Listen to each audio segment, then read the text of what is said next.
Bonjour à tous, et bienvenue dans un nouvel épisode bouleversant d'ici tout commence, celui que l'on n'oubliera pas de sitôt, l'épisode 1236, diffusé ce jeudi 7 août 2025, et qui marque, peut-être, un point de rupture dans l'histoire de l'Institut Auguste Armand.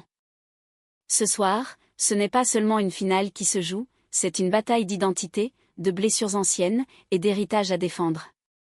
Gaspard, dans un geste fort, cède sa place à Léonard, un acte de foi, presque fraternel, qui va donner à ce dernier l'occasion tant attendue de se redéfinir face au passé. Et quand Léonard croise enfin le regard d'Étienne, celui qu'il n'a jamais pu appeler « papa », les mots tombent comme des lames, « je voulais un père. Pas ton argent ». Un aveu poignant, chargé de silence longtemps tu. Mais alors que l'émotion gronde, la compétition, elle, suit son cours implacable.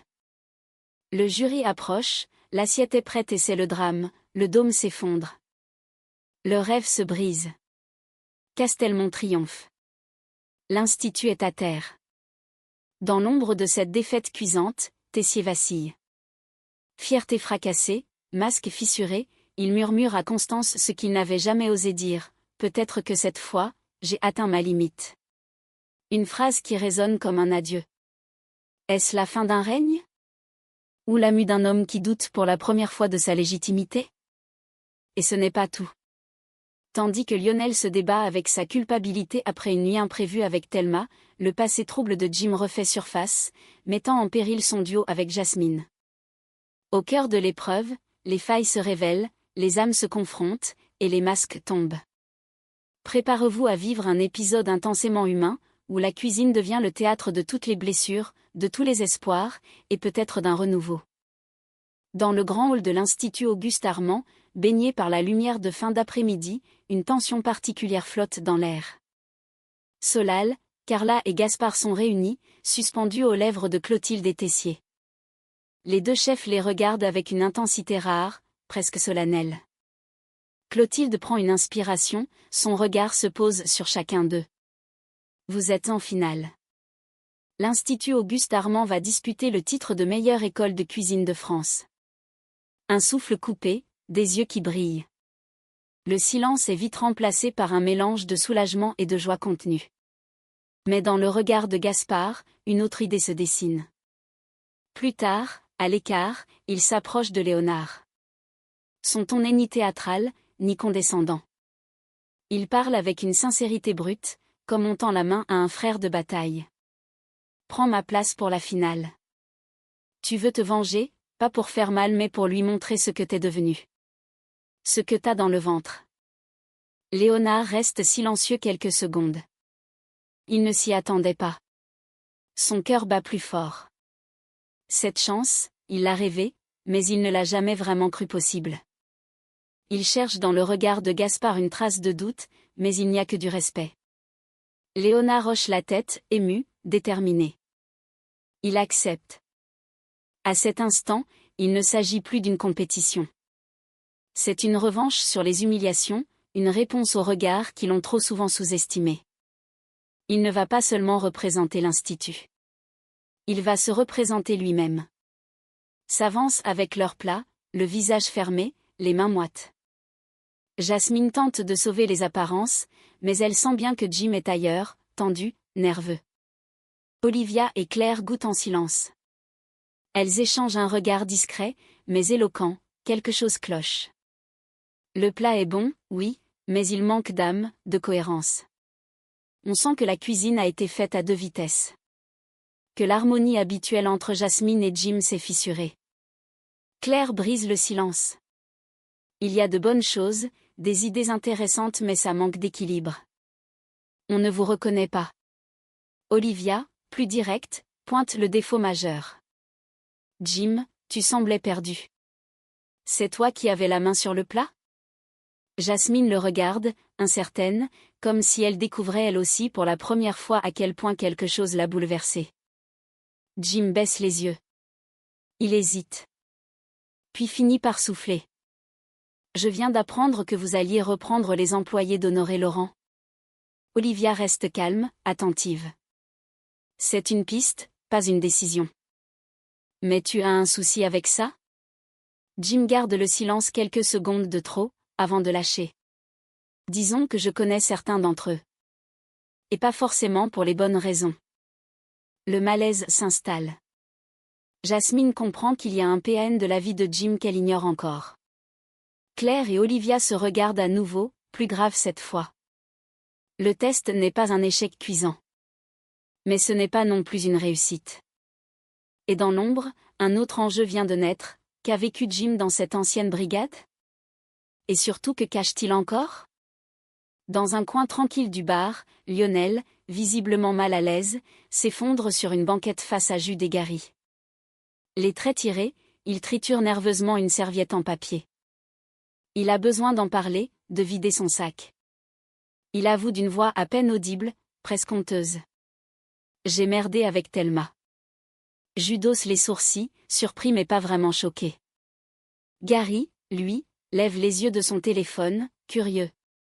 Genre merdé comment? Lionel soupire, se prend la tête entre les mains, et finit par lâcher. On a couché ensemble. Mais c'était pas prévu. Pas réfléchi. Et depuis elle me calcule plus. Elle m'en veut, je le sens. Le silence qui suit est chargé.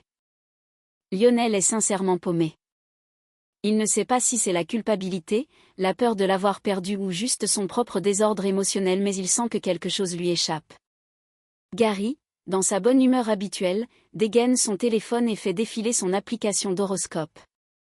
Mec, écoute ça, jour favorable aux gestes attentionnés. Pour regagner la confiance d'un proche, misez sur les massages et les soins du corps. C'est le destin qui parle, là.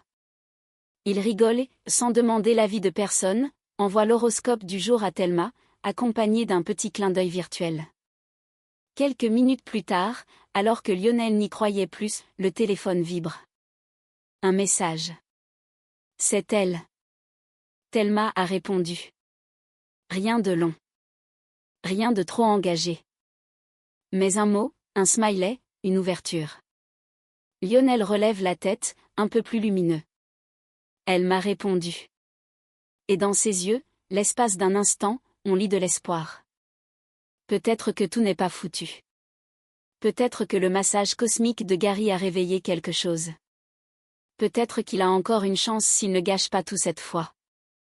Le moment est solennel, presque sacré. Dans l'immense salle blanche où résonnent les échos des fourneaux en marche, le silence s'installe soudain à l'instant où le chef de l'Obel fait son entrée. Son regard est tranchant, précis, et derrière ses lunettes, on sent la pression d'un homme qui n'a pas l'habitude de l'accent grave peu près. Il est là pour superviser la finale du championnat culinaire, et sa simple présence suffit à faire monter la tension d'un cran dans chaque brigade.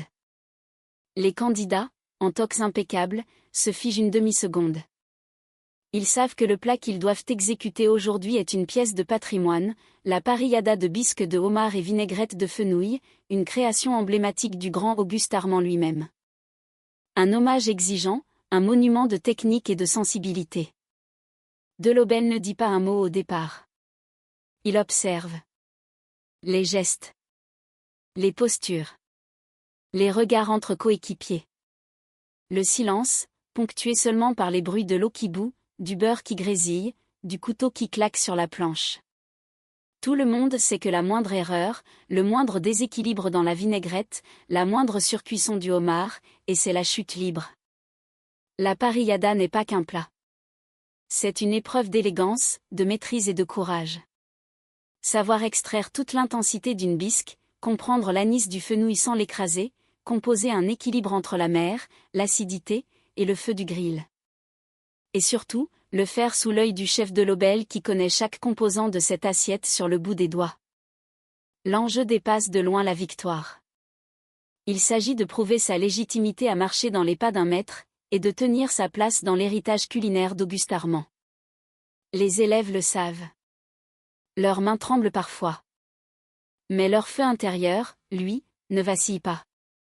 Car aujourd'hui, c'est plus qu'un concours. C'est un passage. Un rite. Une consécration. Dans l'ombre feutrée de l'économat, à l'abri du tumulte de la cuisine où s'affairent les brigades, Léonard s'avance, concentré, le pas rapide. Il vient simplement chercher des feuilles d'or, l'un de ces détails précieux qui peuvent sublimer une assiette. Mais en poussant la porte, il tombe nez à nez avec Étienne Castelmont, penché au-dessus d'une caisse de condiments rares. Le temps suspend sa course. Pendant une fraction de seconde, aucun des deux ne parle. Il y a dans l'air cette tension discrète, cette pudeur entre deux hommes que l'histoire a liés malgré eux. Et puis, contre toute attente, Étienne prend la parole. Sa voix est calme, mais une sincérité inattendue transparaît dans chacun de ses mots. Tu sais, Léonard, je t'ai observé ces derniers jours. Tu es bien parti pour devenir un grand chef. Léonard reste immobile. Il ne répond pas, mais ses yeux se fixent un instant dans ceux de l'homme qu'il a longtemps vu comme un obstacle, un étranger, voire un adversaire. Je suis content de t'avoir vu à l'œuvre. Content de t'avoir goûté, aussi. Le compliment, inattendu, tombe sans faux semblant. Puis Étienne baisse légèrement les yeux, comme s'il cherchait ses mots. Il n'est pas homme à confesser facilement. Mais cette fois, il laisse tomber les barrières. Je suis désolé, pour tout ce que tu as traversé. Personne ne mérite d'avoir une vie aussi dure. Et si j'avais pu faire les choses autrement? Il ne termine pas sa phrase. Peut-être parce que les regrets sont trop grands, ou parce que les mots ne suffisent plus. Léonard, de son côté, ne répond toujours pas. Mais dans son regard, quelque chose se fissure. Pas de pardon, pas encore. Mais un début de reconnaissance, comme une faille dans l'armure, une brèche par laquelle pourrait un jour s'infiltrer un peu de paix. Sans un mot de plus, il prend les feuilles d'or, acquiesce d'un hochement discret, et quitte la pièce. Mais cette rencontre, brève et inattendue, laissera une empreinte. Parce que parfois, les excuses arrivent tard, mais jamais trop tard. La tension monte d'un cran. Face à Étienne, Léonard ne retient plus rien. Des années de silence, de vide affectif et de colère contenue éclatent dans une tirade aussi brute que poignante. Le visage fermé, les yeux sombres, Léonard crache enfin ce qu'il a sur le cœur. Tu crois que ton fric rachète tout? J'en avais rien à foutre de ton argent. Ce que je voulais, c'était un père. Le mot claque, sec, chargé de rage et de chagrin mêlés. Étienne tente un geste, un mot peut-être, mais Léonard ne lui en laisse pas le temps. Sa voix tremble, non pas de peur, mais de tout ce qu'il a accumulé depuis l'enfance. Tu sais ce que j'ai eu à la place? Des années en foyer. Et là-bas, j'ai grandi avec une fille, une sœur de cœur. On n'a pas le même sang, mais entre nous, il y avait plus de tendresse, plus d'amour, que dans votre putain de famille parfaite. Le silence qui suit est lourd, glaçant. Étienne encaisse le coup, mais reste figé, incapable de répondre. Peut-être parce qu'il sait que Léonard dit vrai. Peut-être parce que pour la première fois, il entend enfin la voix d'un fils qu'il n'a jamais voulu voir. Léonard tourne les talons, laissant Étienne seul face à ses regrets. Il ne cherche pas la pitié. Il ne veut pas de consolation. Il veut simplement que la vérité lui brûle les lèvres comme elle l'a brûlé lui, pendant toutes ces années. Lionel et Thelma pensaient vivre un moment ludique et original en participant à un simple atelier de peinture sur le corps. L'ambiance, légère au départ, les amuse, ils rient en s'éclaboussant de couleurs, leurs gestes hésitants se transformant peu à peu en complicité tactile. Mais derrière ce programme anodin se cache une idée bien plus déconcertante. Car ce n'était pas seulement une activité artistique, c'était aussi une introduction au naturisme. Et l'idée venait de Gary, bien sûr. Fidèle à lui-même, il a vendu l'atelier comme une expérience libératrice, un retour à l'essentiel. Mais pour Lionel, c'est un grand non. Loin d'être à l'aise avec l'idée de se balader nu, il se crispe dès qu'il comprend ce qui l'attend. Thelma, elle, est plus intriguée qu'embarrassée. Elle observe Lionel, qui cherche désespérément une issue de secours, multipliant les excuses maladroites. Franchement, j'ai adoré la peinture, mais là je me sens pas trop dans le mood pour tout enlever, tu vois. Lance-t-il, le regard fuyant. Pour s'échapper du piège de Gary, il improvise un plan de secours, retourner à l'institut pour assister à la fin de la finale. Prétexte ou vraie envie? Peut-être un peu des deux. Mais ce qui est certain, c'est que Lionel ne veut pas franchir cette frontière. Pas maintenant. Pas comme ça. Thelma esquisse un sourire. Elle ne le juge pas, elle le suit même. Parce qu'au fond, ce n'est pas la nudité qui les intéresse vraiment, mais ce qu'ils vivent ensemble. Et parfois, il suffit d'un refus assumé pour rester fidèle à soi-même et à ce qu'on ressent vraiment. Lorsque l'heure fatidique de la dégustation retentit, un silence tendu s'abat sur la pièce, comme si chaque respiration s'était suspendue. Tous les regards convergent vers l'assiette signature de la brigade Auguste Armand, œuvre d'heures de labeur, d'angoisse contenue et d'espoir fébrile. C'est le moment de vérité. Mais le sort en a décidé autrement. Alors que le jury s'approche, le dôme pièce maîtresse du dressage, fragile équilibre de texture et de maîtrise technique s'effondre sans prévenir. Un frisson de stupeur parcourt la salle. Clotilde blêmit. Tessier, lui, reste figé, les yeux rivés sur la catastrophe culinaire qui vient de ruiner tout un rêve. Delobel, implacable dans son rôle de superviseur, prend la parole. Sa voix est solennelle, presque douloureuse tant elle tranche dans le vif, la victoire revient à l'école Castelmont, qui devient la meilleure école de France. Le coup près tombe. Tessier encaisse le choc comme un coup de massue. Son masque de dureté se fissure sous l'impact. Ses traits se crispent, sa respiration s'accélère. Il chancelle légèrement, vacille, comme s'il venait de perdre bien plus qu'un titre, une part de lui, peut-être. Lui, le chef redouté, le perfectionniste intransigeant, n'avait pas envisagé cette défaite. Pas ainsi. Pas devant Cardone. Pas devant Delobel.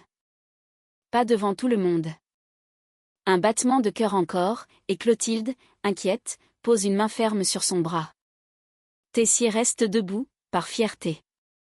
Mais dans son regard, on lit tout, l'humiliation cuisante, la colère rentrée, et ce vertige cruel d'avoir frôlé la victoire pour tout perdre au dernier instant. Lorsque Constance entre dans le bureau d'Emmanuel, elle le trouve seul, assis, le regard vide, les épaules affaissées. L'échec de la finale pèse sur lui comme une chape de plomb. La pièce est silencieuse, mais une tension sourde y flotte, palpable, presque étouffante. Constance referme doucement la porte derrière elle. Elle connaît son mari mieux que personne. Elle sait que derrière son silence se cache une tempête intérieure. Alors elle s'approche, sans mots, s'assied en face de lui. Et d'un ton calme mais ferme, elle tente de briser la glace. Tu vas te relever, Emmanuel. Tu l'as toujours fait. Mais cette fois, Tessier ne répond pas par une pique ou une ironie. Il baisse les yeux, la voix rauque. Peut-être que non. Peut-être que cette fois, j'ai atteint ma limite. Il marque une pause, puis ajoute, le regard brillant. J'ai trahi la mémoire d'Auguste. Je n'ai pas été à la hauteur. J'ai failli. Pour lui, ce n'est pas simplement une compétition perdue. C'est un échec symbolique, un affront à l'exigence qu'il porte depuis des années comme un étendard. Être le directeur de l'Institut Auguste Armand, c'est défendre un héritage, une excellence, une vision. Et il a l'impression d'avoir tout perdu avec l'effondrement d'un dôme. Constance tente de le raisonner, mais Emmanuel va plus loin. Il évoque pour la première fois la possibilité de démissionner. Un mot qu'il n'a jamais laissé franchir ses lèvres. Mais là, il semble y croire, comme si son départ était peut-être nécessaire. Peut-être qu'un autre saurait faire mieux. Peut-être que l'Institut mérite quelqu'un de nouveau. La question est désormais lancinante, va-t-il réellement partir ? Et surtout qui aurait les épaules assez solides, le charisme, l'autorité, le talent, pour reprendre les rênes de cette institution ? Clotilde ? Claire ? Marc ? Olivia ? Aucun nom ne s'impose avec évidence. L'Institut sans Tessier, c'est comme un plat sans sel, sans mordant, sans flamme. Mais peut-être est-il temps, pour Emmanuel, de choisir entre se battre une fois encore ou tirer sa révérence. Une page est peut-être en train de se tourner.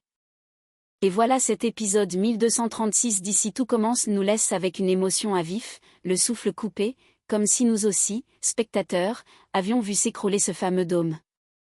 Car ce n'est pas seulement une défaite culinaire que nous avons vécue, c'est la chute symbolique d'un géant, celle d'un homme, Tessier, brisé par l'échec, hanté par la mémoire d'Auguste Armand, et rongé par la culpabilité d'avoir, peut-être, été indigne de ce qu'il représente. Pour la première fois, il envisage de renoncer, et cette seule idée suffit à bouleverser tout l'équilibre de l'Institut. Pendant ce temps, Léonard avance, pas à pas, dans son propre chemin de résilience. Ce qu'il cherche n'est pas la reconnaissance d'un jury, mais celle d'un père qu'il a trop longtemps ignoré. Et quelque chose nous dit que cette finale, perdue ou non, aura été pour lui une victoire plus intime, plus essentielle. Quant à Lionel et Thelma, un simple message pourrait-il tout changer? Et du côté de Jim, quelle vérité s'apprête encore à remonter à la surface? Une chose est sûre, rien ne sera plus jamais comme avant à l'Institut Auguste Armand. Alors si, comme nous, vous avez été chamboulé par cet épisode, likez la vidéo, abonnez-vous pour suivre la suite de cette saga palpitante, et surtout, dites-nous en commentaire, selon vous, Tessier va-t-il vraiment partir? Et qui pourrait le remplacer? Merci d'avoir été avec nous pour ce résumé intense et chargé d'émotions. On se retrouve très vite pour un nouvel épisode d'ici tout commence, encore plus brûlant, encore plus vrai. À très vite, et surtout ne perdez jamais votre feu intérieur.